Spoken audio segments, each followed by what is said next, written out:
salaamaaleykum yaay booy nuyu noonu. maaleykum salaam sama doom. maa ngi tudd Ya Absa Fall présidente union mutuelle de santé bu département Guédiawaye. ngeen créé ay journée yoo xamante def ay consultation yoo xamante si école yi gratuite te noonu gisee initiative boobu. waa tey moom Ngaaka dafa def lu rëy fii ci département Guédiawaye lu ñu naw lu ñu yàkkamti woon doon ko xaar ci ku moom ak ku mel ni moom muy enrôlement boo xam ni daf ko jagleel élèves yi surtout nag ci école bi nga xam ni moom ci la jaaroon ba mu nekkee tout tànk di jàng mu jëkkee ko ci teg ci daara yi tey ji mooy journée tey bi ñu rafetlu ko loolu moo tax damaa toog léegi ma sama kër may foog ma ñëw xool si organisation bi ak situation bi nu mu demee ba xam dina mel niñ ko bëggee wala am na rëq-rëq ñu daal di koy defar nu mu gën a gaaw loolu mooy journée tey bi ñu kontaan nag ñun ñëpp waa Guédiawaye ndax loolu su ko defee muy doomu Guédiawaye sagu Guédiawaye la jàppale néew ji doole yi jàppale élèves yi ak seen i waajur jàppale ndongo daara yi nga xam ne seen i waajur nekkuñu fi loolu lu rëy la yal na ko yàlla jàppale yal na ko yàlla dooleel yal na ko yàlla kattanal li mu ci bëgg itam yal na ko yàlla defal te muy njëriñal ñëpp nag ndax mutuelle de santé njëriñal askan wi la couverture maladie universelle xëy na am na ñu koy dégg waaye li ci njëriñ yëpp xamuñu ko waaye moom su defee nii keneen def nii léegi njëriñ la tasaaroo ci àddina bi yëpp loolu mooy journée tey bi waaw. lay jaajëfal ko. waaw noo ngi gën a rafetlu nag gaañ yi ma wër muy sunu njaboot gi nga xam ni depuis semaine bi yëpp tooguñu ñu ngi sol seen dàll ànd ak Ngaaka fu mu jëm ñu jëm fa fu mu taxaw ñu taxaw fa rien que pour bis bi baax kon nag ñoom itam yàlla na leen yàlla jàppale te suturaal leen muy sunu doom yi topp ci sunu gannaaw ensemble promotion yi ak xale yi nga xam ne ñoo Ngaaka ñoo ànd ñu ngi leen di ñaanal seen ànd yàgg yàlla dàq seytaane seen diggante yéen ñi nga xam ne yéenay tasaare programme bi ba mu dugg ci nopp askan wi yéen it yàlla na leen yàlla lafal cat dàqal leen seytaane ñuy ñaan nag programme tey bi yàlla may nu ci lu kawe sunu njort ñun waa Guédiawaye man yaa Absa Fall maa doon wax ak yéen tey ñaan nag bu ngoonee na ñëpp ñëw autorité yeeg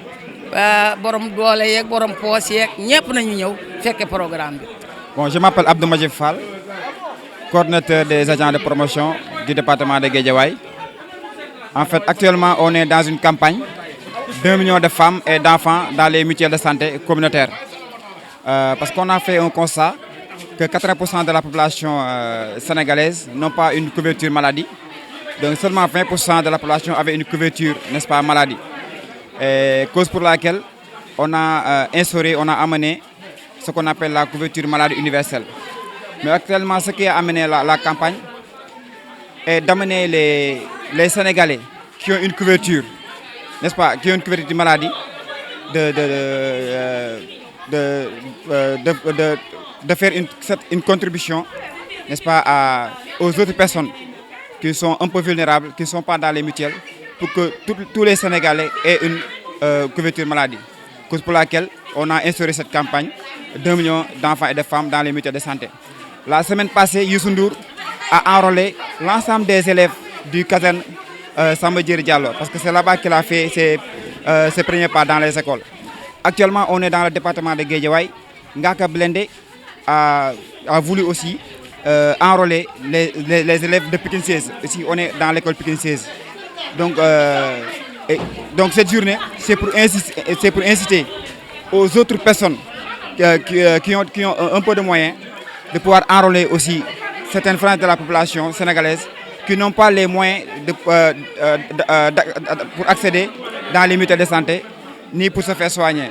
Donc actuellement, le but, n'est-ce pas, le but de la campagne, 1 million de femmes et d'enfants dans les mutuelles de santé, et qu'au sortir de cette campagne, au sortir du mois de février, que 80% ou bien 100% de la population sénégalaise soit couverte dans les mutuelles de santé ou bien dans les assurances maladie. Donc c'est ça le but de la campagne aujourd'hui. waaw dañoo ñëwoon fii ànd ak li ñuy wax couverture maladie universelle mooy ñi nga xam ni que day tax xale yi mën a jël ay yor lu ñu naan carte CMU nga xam ni boo ko amee boo jëlee 80% yi dana tax yow doo ko fay léegi yow 20% yi ngay fay boo demee ci centre de santé yi wala hôpitaux yi léegi nag ñu ñëwoon fii ànd ak waa CMU ak lu ñu naan système de parrainage parce que dañuy dem ba ci école yi élèves yi seen carte mi ngi jar 1000 francs élèves yi ak ndongo daara yi donc dañoo jël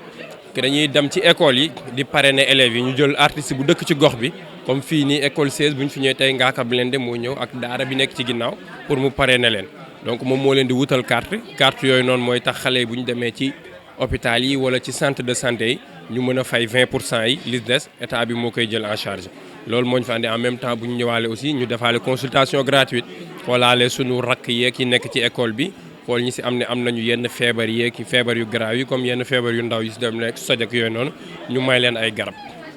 day yem si li nga xamante ne mooy artiste dëkk si gox yi kese wala day dem ba si li nga xam ne mooy député yi wala maire yi koñ yi wala day dem ba si ñooñu tamit. waaw képp koo xam ni que yaa ngi woon ci gox bi yow nga am loo xam ne redevable nga ko ci gox bi rek ndax tey jii nii sénégalais bu nekk am na lu la Sénégal defal am na lu la sa gox defal donc loolu noonu moo tax ñu ñëw nga ànd ak waa ñu war a ànd ak waa CMU nga xam loolu nga xam sa gox defal na la ko nga mën ko delloowaat ci gox bi képp ku dekk ci gox bi muy député muy ministre muy waykat képp nga xam ni que tey jii dem nga ba am tur da nga xam ne da ngay yow ngay tiitaroo sa gox war nga delloo ci waat ci gox bi ñi ngi waa nekk Géejawaay yëpp képp ku fii musicien ñi ngi woo mbër ma ñoom Balla Gaye ak ñoom ñëpp ñu ñëw ñu def même chose que Ngaaka ñu mën a parrainer xale yi.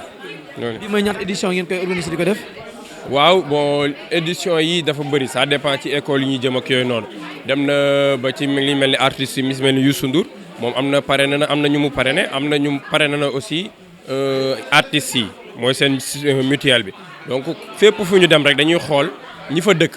ak ñi nga xam ne que am nañ fa tur muy député mbër ak ministre ak chanteur ku fa nekk nga mën a génn nga mën a parrainer école yi wala daara yi parce que dafa am benn objectif bu CMU fixé wu muy plus 2 millions d'inscrits ci année bii nii donc objectif boobu dañ ko war a atteindre donc dañuy woo ñëpp ñu jàpp ci li si mel ni député yi comme ministres yi ak chanteurs yi képp ku dëkk ci gox bi rek te nga am loo war a joxaat gox bi rek ñu ngi la ciy xaar. mais yéen jàppale ngeen bëgg pour état bi jàppale leen. waaw c'est déjà l'état parce que bu ñu nee couverture maladie universelle état bi moo ko ubbi voilà donc état bi moo ko ubbi pour. nit ñi nga xam ni que seen loxo jot si ginnaaw te même nit sa loxo bu jotee sa ginnaaw sax war nga dem inscrire CMU parce que tey jii man bu fekkee dama ne du ma feebar du ma inscrire du dox foog ñëpp inscrire nga xam ni que tey jii sama cotisation xam nga 1000 francs mooy tax ñun ñëpp bu ñu cotiser bu ñu nekkee 10 personnes bu ñu nekkee fukki personnes ñun ñëpp ñu cotiser 1000 francs peut-être ñun ñëpp fukki yi du ñu feebar waaye kenn ki mooy feebar léegi sunu 1000 francs lañ koy fajee. loolu noonu kon loolu noonu nga xam ni que du ku ñuy feebar ñi rek pour ñëpp la ñiy feebar ak ñu dul feebar yëpp nga xam ni que ñu dul feebar yi mën a faj ñiy feebar voilà ci bu rafet bi ngeen am ngeen ko ba di ko def réew mi nga xam ne muy Sénégal lii daal mu ngi doxal réew mi daal. ok ñu ngi leen di jaajëfal bu baax di woo comme ni nga ko waxee woo ñëpp ñu dëkk ci gox bi du Géejawaay kese ak yeneen gox yi Pikine kii ba ci région yi yëpp képp ku fa dëkk muy député ministre rek ñu ngi lay woo ci lii nga ñëw def système parrainage bi jërë ngeen jëf